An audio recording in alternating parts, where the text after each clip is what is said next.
Welcome to the assembly of a typical drip irrigation system, and thank you for your purchase. Before you begin, inventory the parts to assure that your shipment is complete. This video shows how to assemble a typical drip irrigation system using a 3/4 inch supply line. To begin, attach the assembled hose bib to the frame of your greenhouse. In this video, we used pipe clamps and wood screws. With the hose bib assembly secured in place, install the 3/4 inch poly tubing that supplies water from the hose bib assembly to the rows of drip tape. First, attach the supply tubing to the hose bib assembly and secure tubing to the greenhouse frame using pipe clamps and Tek screws. To position the supply line at ground level, splice the supply tubing and use 3/4 inch elbow fittings to run the supply line to the ground to install the individual rows of drip tape.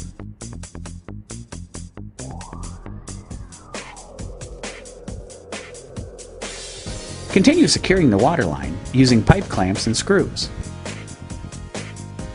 To complete the installation of the water line, insert a 3/4 inch plug at the end of the water line. Rows of drip tape typically run perpendicular with the supply tubing. Drip tape can be connected to the supply tubing in a variety of ways. In this video clip, we show attaching the drip tape to the supply tubing using a hose barb with a lock ring. To create the drip tape connections, use a hole punch to press a hole into the 3/4 inch poly tubing at the point where you want to position the drip tape components. Carefully push a quick thread hose barb valve into the hole created by the hole punch. Use our 5/8 inch drip tape to create any length needed for your system. Begin by measuring the length needed for the first run of drip tape. Before you cut the drip tape, note the 12 inch spacing of the emission outlets. Do not cut the drip tape next to an emission outlet. Allow a few inches between the outlet and the end of the tape. Drip tape components will not secure tightly if an emission outlet is at the end of the drip tape run. Once a length is determined, cut a section of 5/8 inch drip tape for your system. Insert one end of the drip tape into the hose barb valve attached to your supply hose and tighten the lock ring.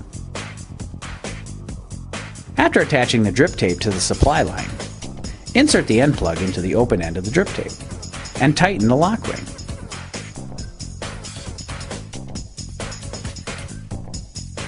Repeat the steps to install all remaining drip tape runs and related fittings to complete the system. Finally, connect the water or nutrient solution supply hose to the hose bib assembly. Test the system and adjust components and drip tape as needed to achieve the desired results. A properly assembled system allows efficient delivery of water and nutrients directly to your plants. Pressure controls help ensure that the correct PSI is maintained for your system, while a filter removes debris that may disrupt the flow. If you have any questions or simply want to order additional components,